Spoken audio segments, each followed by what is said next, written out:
The stars looked different that night, and Dr. Lisa Carter knew it the moment she stepped into the Yellowstone Radio Observatory. She had been watching the sky for 15 years, but something felt wrong tonight, and she could not shake the feeling. As she settled into her chair and began her usual routine of checking the equipment and scanning for signals from deep space. The radio telescope hummed quietly as it moved across the sky, and Lisa watched the data flow across her computer screen, like she had done thousands of times before. But tonight the numbers were strange, and she frowned as she noticed patterns that did not match anything in her database of known cosmic events. At first she thought it might be interference from a satellite, or maybe equipment failure, but the signal was too clean and too organized to be random noise, and as she adjusted the telescope to get a better reading, the signal grew stronger and more complex, like someone was trying to communicate but using technology far beyond anything humans had ever built. Lisa called her colleague at the other observatory but got no answer, so she decided to track the signal source herself, and what she found made her hands shake as she typed notes into her computer, because the signal was not coming from deep space but from somewhere much closer, and it was getting stronger every minute, which meant whatever was sending it was heading toward Earth. She grabbed her phone and called Jake Harrison, who worked as a forest ranger in the area, and had become a good friend over the years of late-night conversations about the mysteries of the universe. And Jake answered on the second ring with his usual cheerful voice that always made her feel better when she was worried about something. Jake listened as Lisa explained what she was seeing, and he could hear the excitement and fear in her voice as she described the impossible readings on her instruments, and he promised to drive out to her location right away because he knew Lisa well enough to know she would not call unless something truly unusual was happening. While she waited for Jake to arrive, Lisa continued monitoring the signal and watched in amazement as it suddenly changed direction and began moving much faster than before, and she realized with growing alarm that whatever was out there was now descending through the atmosphere and heading toward the forest area where Jake worked. She tried calling Jake again but got no answer, and assumed he was already driving through the mountains where cell phone service was spotty at best. So she gathered her equipment and prepared to leave the observatory to meet him, because she had a feeling they were about to witness something that would change their lives forever. Meanwhile, Jake was driving his ranger truck through the winding mountain roads when he saw something bright streak across the sky like a meteor, but moving too slowly and changing direction in ways that meteors simply could not do, and he pulled over to watch as the object disappeared behind a ridge of trees about 5 miles from his current location. He grabbed his radio and tried to contact the ranger station but got only static, so he started his truck and drove toward where he had seen the object land, because his job was to investigate anything unusual in the forest, and this definitely qualified as unusual even though he had no idea what he might find when he got there. The forest was quiet, as Jake parked his truck and began hiking toward the crash site using his flashlight to navigate through the thick trees and undergrowth. And after about 20 minutes of walking, he began to smell something strange like burning metal mixed with something sweet that reminded him of flowers. When he finally reached the clearing where the object had landed, Jake stopped and stared in disbelief at what he saw, because sitting in the middle of a circle of scorched earth was a smooth silver pod, about the size of a small car, and it was still glowing with a soft blue light that pulsed like a heartbeat. Jake approached the pod carefully and noticed that it had been damaged during the landing, with several cracks along its surface, and through one of the larger cracks he could see movement inside, so he called out to ask if anyone was hurt, but got no response except for a soft whimpering sound that made him think of an injured animal. He found what looked like a door, or hatch, and after several minutes of trying different approaches, he managed to get it open, and inside, he discovered something that made him question everything. He thought he knew about life in the universe because lying unconscious in the pod was a girl who looked almost human, except for her pale blue skin and silver hair that seemed to glow in the darkness. The girl appeared to be injured, with a cut on her forehead and bruises on her arms, but she was breathing steadily,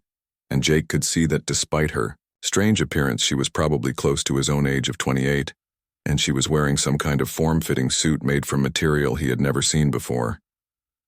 Jake carefully lifted the girl from the pod and carried her to his truck while trying to figure out what he should do next, because this was definitely not covered in his ranger training manual. and he doubted anyone would believe him if he tried to explain what he had found in the forest. As he drove back toward town,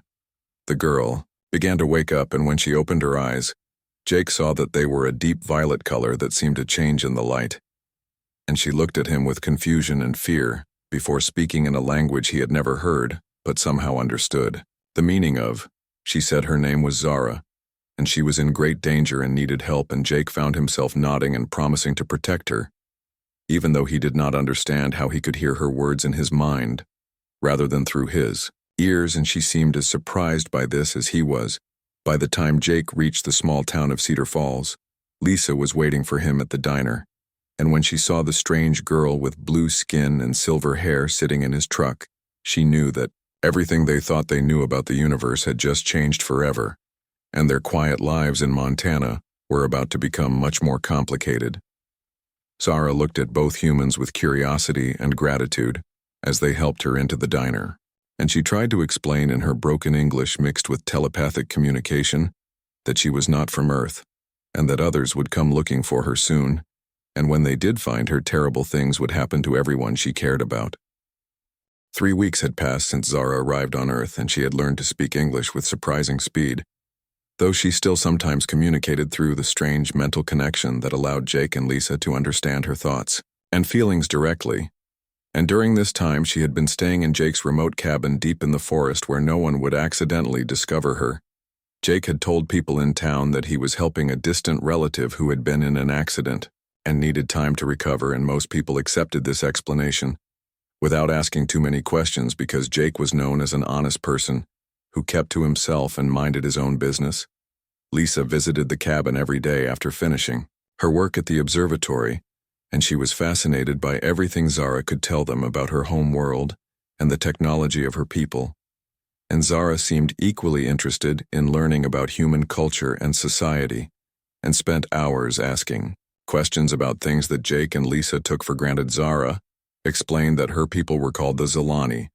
and they had once been a peaceful civilization that valued art and knowledge and individual freedom. But 50 years ago, their world had been conquered by something called the Dominion Empire, which controlled hundreds of star systems and enslaved entire civilizations. The Dominion had rules about everything and did not allow creative expression or independent thought, and anyone who tried to resist was either killed or sent to work camps on distant planets. And Zara had grown up in this oppressive system, watching her people slowly lose their identity and become nothing more than workers for their alien masters. She had been part of a small rebellion that tried to steal information about Dominion military plans, but the mission had failed and most of her friends had been captured, and she had barely escaped in a damaged pod that was only meant for short distance travel, and had never been designed to cross the vast emptiness between star systems. Zara was amazed by human concepts of democracy and individual rights,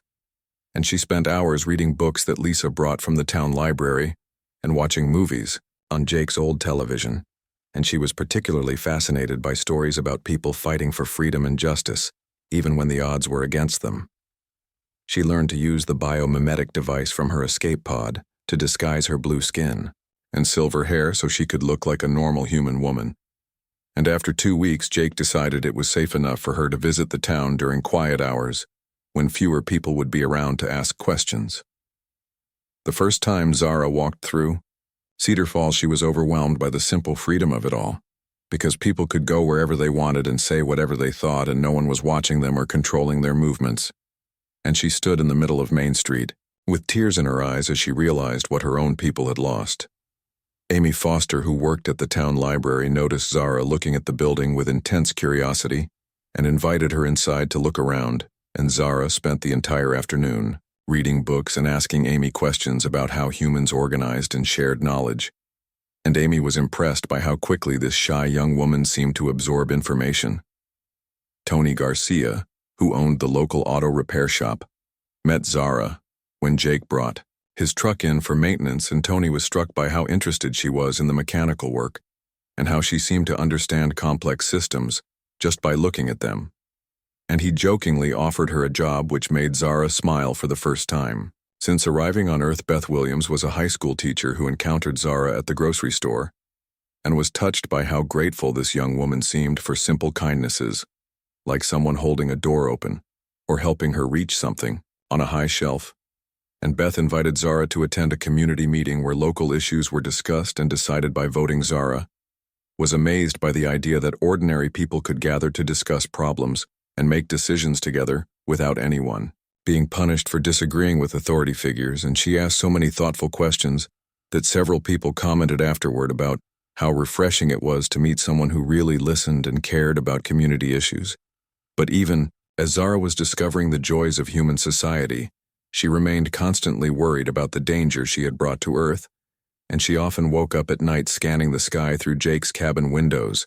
looking for signs that the Dominion had found her trail and was coming to take her back. Her fears were not unfounded because far above Earth's atmosphere,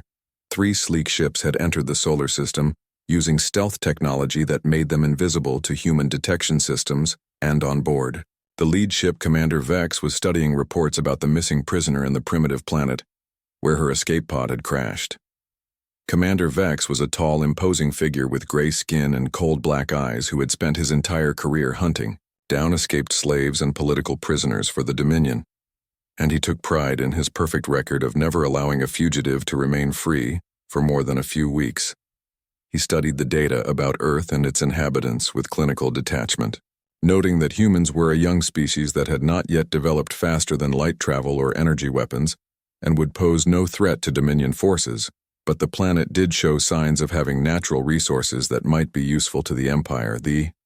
commander ordered his ships to begin systematic reconnaissance of the planet, starting with areas where the escape pod's energy signature had last been detected, and his soldiers began conducting secret missions to observe human settlements and capture isolated individuals for interrogation. The first disappearances happened in remote areas where people sometimes went missing anyway, due to accidents or getting lost in the wilderness.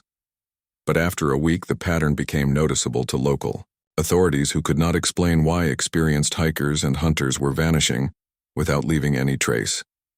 Jake heard about the missing people from other forest rangers, and he immediately suspected that Zara's pursuers had arrived. And when he shared his concerns with Lisa and Zara, they all agreed that the situation was becoming dangerous and they needed to decide what to do next. Zara wanted to leave Earth immediately to protect the humans who had been kind to her. But Jake and Lisa refused to let her go and argued that running would only postpone the problem, because the Dominion would probably still consider Earth a threat that needed to be eliminated. Instead, they decided to warn the people of Cedar Falls about the danger and ask for their help in protecting Zara and themselves, and they called a town meeting for the next evening where they would have to reveal the truth about aliens and invasion and hope that people would believe them and be willing to fight. Colonel Sam Mitchell was a retired Marine who had settled in Cedar Falls after his military service, and he was the first person Jake approached about the situation because Sam had experience with military planning and would know how to organize a defense if people decided to fight. Sam listened to the incredible story with a calm expression that came from years of military service, where he had learned that the world was full of surprises and that a good soldier prepared for any possibility no matter how unlikely it seemed, and after hearing all the details he agreed to help plan whatever resistance might be possible. That night Zara stood outside Jake's cabin looking up at the stars that had once been her highway home, but now seemed like harbingers of doom, and she wondered if she had made a terrible mistake by coming to Earth and bringing danger to people who had shown her nothing but kindness and acceptance. Commander Vex grew tired of waiting and decided that the primitive humans had hidden his fugitive long enough, and it was time to make an example that would bring Zara out of hiding and demonstrate Dominion power to any human governments that might be watching, and he chose the small town of Cedar Falls as his target because his scouts had detected unusual energy readings in that area. The town meeting had been scheduled for 7 in the evening at the community center, but people began arriving early because word had spread that Jake Harrison and Dr. Lisa Carter had something important to discuss. And when Zara walked into the room wearing her human disguise, many people recognized her as the quiet young woman who had been helping Amy at the library. Jake stood at the front of the room with Lisa and Zara beside him, and he looked out at the faces of his neighbors and friends, knowing that what he was about to say would sound impossible, but hoping they would trust him enough to listen. and Sam Mitchell sat in the front row ready to support whatever Jake needed to say. Jake began by telling everyone about the night he found the crashed pod in the forest, and how he discovered Zara inside. And at first people looked confused, and some even laughed, thinking this was some kind of joke. But their expressions changed when Zara stepped forward and allowed her disguise to fade, revealing her true appearance with blue skin and silver hair. The room fell silent as people stared at this obviously non-human person who had been living among them for weeks without anyone suspecting the truth. And Zara spoke in her soft voice, explaining where she came from and why she was running, and what dangers were now threatening their peaceful town. Amy Foster was the first to speak, and she said that she did not care where Zara came from, because she was a good person who had worked hard and been kind to everyone, and if someone was trying to hurt her, then the people of Cedar Falls should help protect her. Tony Garcia stood up next and said that Zara had shown him mechanical solutions that were brilliant and innovative, and any civilization that would hunt down someone so intelligent and creative was obviously evil and needed to be stopped. Beth Williams agreed and pointed out that Zara had asked thoughtful questions at community meetings and shown genuine concern for local issues, and she seemed more interested in helping their town than many people who had been born there. One other townspeople stood to voice their support for Zara and their willingness to help defend her against whoever was coming to take her away. And Sam Mitchell felt proud of these ordinary citizens who were ready to face impossible odds for the sake of doing what was right.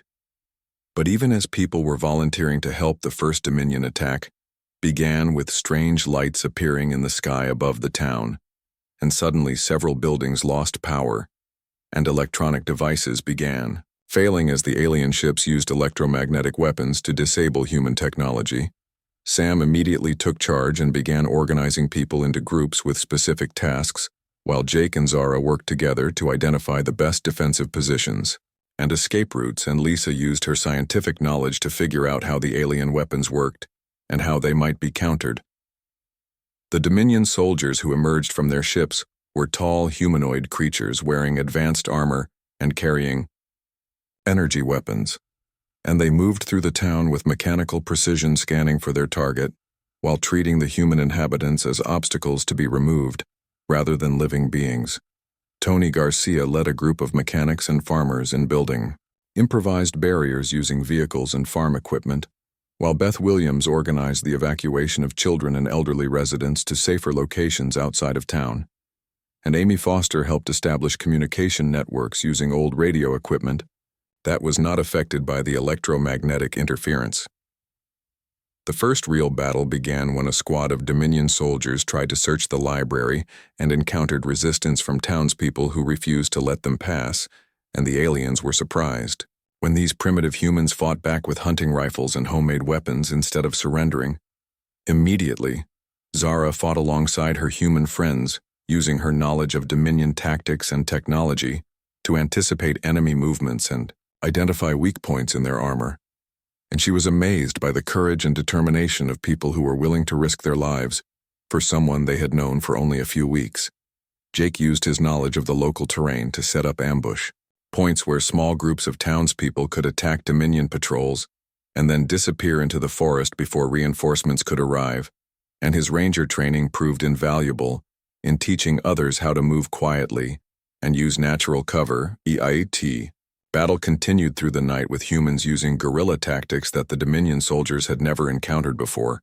because most civilizations either surrendered quickly or fought conventional battles that could be easily countered. With superior technology,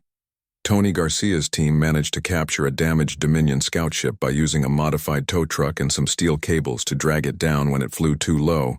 and this gave them access to alien technology that Lisa could study and potentially turn against their enemies. The second day brought heavier attacks as Commander Vex realized that these humans were not going to be easily intimidated, and he ordered his forces to use more destructive weapons, but the townspeople had learned to scatter and regroup quickly, making it difficult for the aliens to target them effectively. Kevin Walsh was a young computer programmer who worked from home and rarely participated in community activities, but when the attack began, he volunteered to help, and his skills proved crucial when he discovered that Dominion computers used logic patterns that were similar enough to human systems that he might be able to interfere with them, working with Zara to understand the alien programming language. Kevin began developing code that could disrupt Dominion communication networks and weapon targeting systems, and after hours of trial and error, he managed to create a virus that could spread through their entire fleet. Beth Williams had taken charge of supply coordination and medical care, and she organized teams of volunteers to tend wounded fighters and maintain food and ammunition supplies, and her calm leadership helped keep morale high even when the situation seemed hopeless. By the third day, both sides were exhausted, but the humans had proven that they would not give up, and Commander Vex was beginning to realize that this primitive species possessed qualities that Dominion tactical computers had not accounted for, and his reports to headquarters were becoming increasingly difficult to explain. The turning point came when Kevin's computer virus finally penetrated the main Dominion command ship and began cascading through their systems, causing weapon malfunctions and navigation errors and communication breakdowns that left the alien forces confused and disorganized. Sam Mitchell recognized the opportunity and organized a coordinated attack on the weakened alien positions while Zara led a team to disable the remaining Dominion ships, and for the first time since the battle began, the humans were winning against an enemy that had seemed invincible. Commander Vex watched his forces crumble and realized that he had seriously underestimated these humans and their capacity for unpredictable tactics and fierce loyalty, and he began to understand why the escaped prisoner had chosen to stay on this strange planet instead of trying to reach another star system. Zara stood in the center of the town square, surrounded by the people who had become her family, and looked directly at Commander Vex as she delivered her answer, in a voice that was calm and clear and carried across the silent crowd. She told the alien commander that she would not return with him because she had found something on Earth that the Dominion could never understand, and that was the freedom to choose her own path and the love of people who accepted her for who she was rather than what she could do for them. Commander Vex's expression did not change, but his guard shifted nervously as Zara continued speaking, and explained that she had learned more about courage and honor in 3 weeks with humans than in 20 years under Dominion rule, but instead of ending her refusal, there Zara surprised everyone by proposing something that no one had expected, and she asked Commander Vex to give her access to his fleet's communication systems so she could send a message to the entire Dominion Empire. The alien commander laughed harshly and asked why he would help a fugitive spread propaganda, but Zara explained that her message would not be propaganda, but truth, and she believed that truth was something the Dominion had been hiding from its subjects for too long. She offered to surrender herself after sending the message, if Commander Vex would agree to leave Earth alone and spare the humans who had protected her, and after long consideration, he agreed, because he was curious about what this escaped slave thought she could accomplish with one transmission. Kevin Walsh worked with Zara to modify the captured Dominion communication equipment so it could broadcast across the entire fleet network and reach every ship and station and conquered world in the Empire, and Lisa helped them boost the signal strength using equipment from the radio observatory.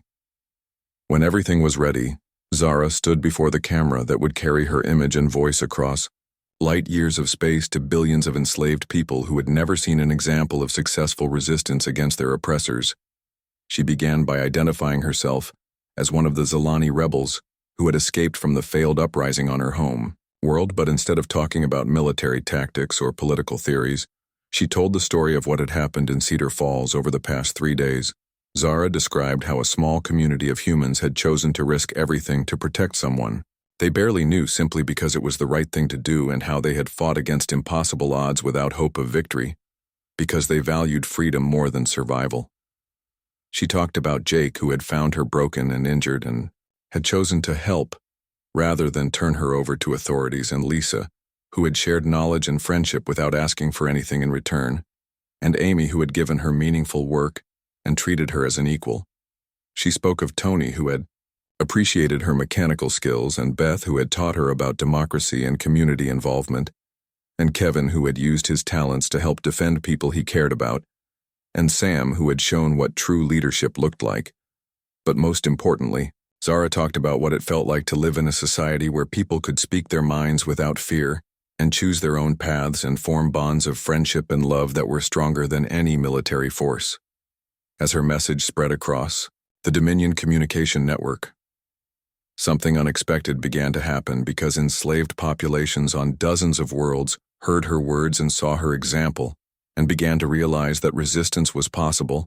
and that freedom was worth fighting. For on factory worlds where people had worked in silence for generations, voices began to be raised in protest, and on mining planets where rebellion had seemed impossible, small groups began to organize and plan, and on military bases, soldiers from conquered species began to question their orders. The effect was most dramatic on Commander Vex's own ships, where crew members from various enslaved worlds heard Zara's broadcast and saw how humans had fought to protect her and began to understand that they did not have to accept their situation forever. Several of his ships experienced mutinies as conquered species turned against their Dominion officers, and others suffered communication breakdowns and equipment failures as crew members sabotaged systems they had been forced to maintain. Commander Vex watched his fleet fall apart around him and realized that this one escaped slave had accomplished something that years of military rebellions had failed to achieve by showing enslaved peoples what freedom looked like and how ordinary people could fight for it. He tried to contact Dominion headquarters for instructions, but found that communication networks across the Empire were experiencing widespread disruptions as rebellions broke out on world after world, and his superiors were too busy dealing with crises to respond to his reports. The alien commander looked at Zara with something that might have been respect, and told her that she had destroyed his career and probably changed the course of galactic history, but he admitted that he was beginning to understand why she had chosen to stay with the humans. He said that his remaining ships were no longer combat effective, and his crew could not be trusted, and he lacked the resources to continue his mission. But he warned that other Dominion forces would eventually come to investigate his failure. Zara nodded and said she understood the risks, but she had made her choice and would face whatever consequences came from it because she had learned that some things were more important than personal safety. Commander Vex ordered his surviving ships to withdraw from Earth's solar system, and as they departed, he transmitted a report to Dominion headquarters recommending that Earth be classified as too dangerous to conquer because its population possessed psychological traits that made them extremely difficult to control. In the weeks that followed, Earth's governments struggled to understand what had happened in Cedar Falls, and scientists worked to study the captured alien technology, while military leaders prepared for the possibility of future attacks. But in the small town where it all began, life gradually returned to normal as people rebuilt damaged buildings and healed from their injuries and celebrated their victory over impossible odds. Zara continued working at the library with Amy and spent her evenings with Jake in the cabin they now shared, and she began the long process of applying for citizenship in the United States because she wanted to make her choice official. She also worked with Lisa and Kevin to monitor deep space communications and watch for signs of other refugees who might need Earth's help, because she knew that her message had inspired rebellions across the galaxy, and some of those rebels might try to follow her example. 6 months later, Zara stood in the courthouse in Cedar Falls, wearing a simple blue dress and raising her right hand to take the oath of citizenship while surrounded by the friends who had become her family, and she felt tears in her eyes as she realized that she was finally home. That evening, the town held a celebration in the square, where the confrontation with Commander Vex had taken place, and people shared food and music and stories about the battle they had fought together, and Zara felt overwhelmed by the sense of belonging and community. Jake took her hand as they walked home under the stars,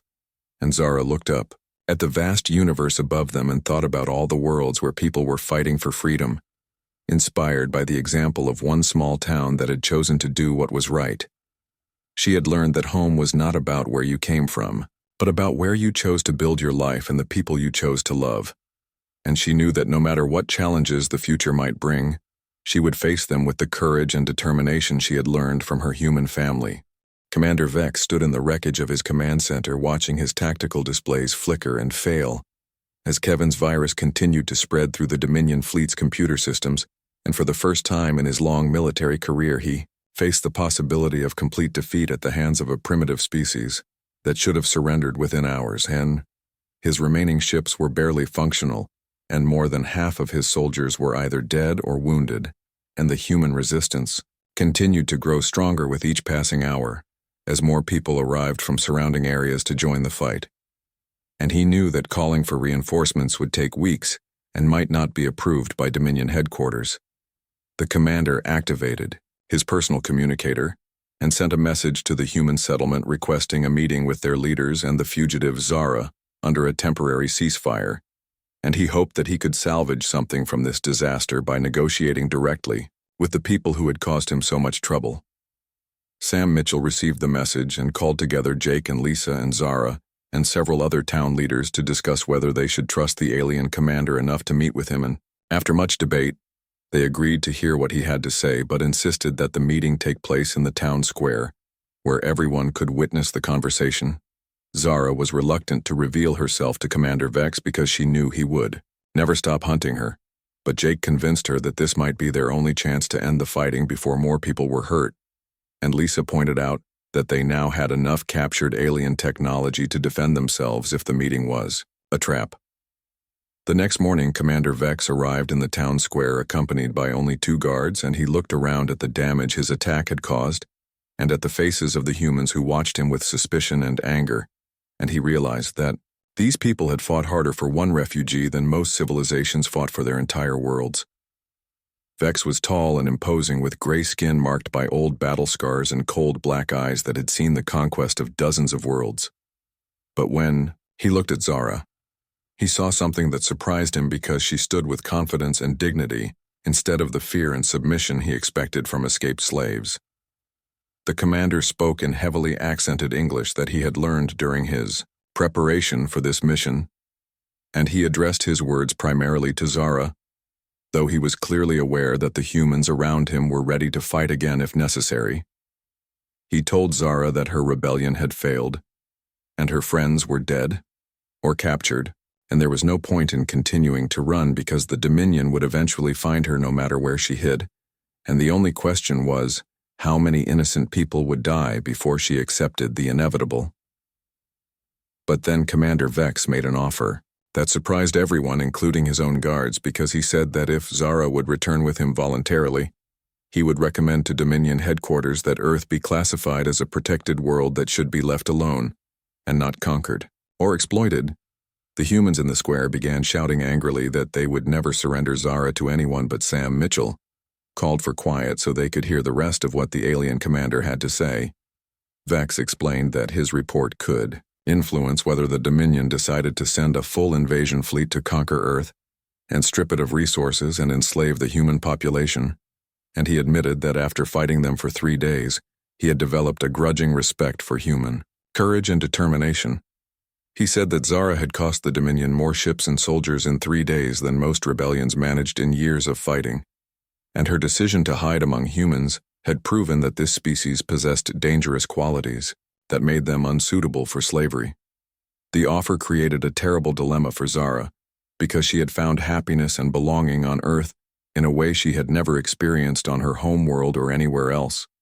But she also knew that refusing might doom the entire human race to conquest and enslavement. Jake was the first to speak, and he said that no one in Cedar Falls would ever ask Zara to sacrifice herself for their safety, and that humans had always found ways to fight impossible odds and win. And this situation would be no different. Amy Foster stepped forward and said that Zara had become part of their community and family, and you never abandon family no matter what threats someone makes. And Beth Williams agreed and said that the people of Earth would rather fight and die free than live as slaves. Tony Garcia pointed out that they had already proven they could defeat Dominion forces with creativity and determination,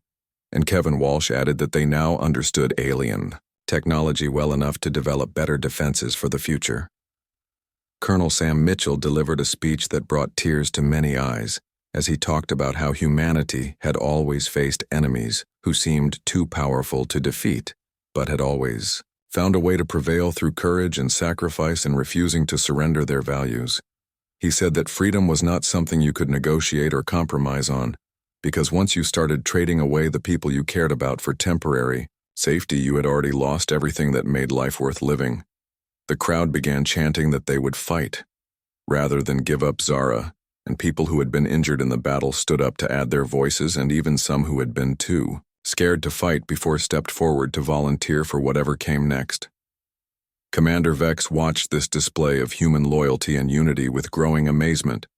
because in all his years of conquest, he had never seen an entire population willing to risk everything for one individual who was not even a member of their species. Zara listened to the voices of her adopted community and felt overwhelmed by their willingness to protect her, but she also felt the terrible weight of responsibility for their safety, and she knew that whatever choice she made would affect not just her own future but the future of everyone on Earth. She looked around at the faces of people who had become her family and saw Jake, who had risked everything to help, a stranger, and Lisa, who had shared her knowledge and friendship, and Amy, who had given her meaningful work, and Tony, who had treated her like a valued colleague.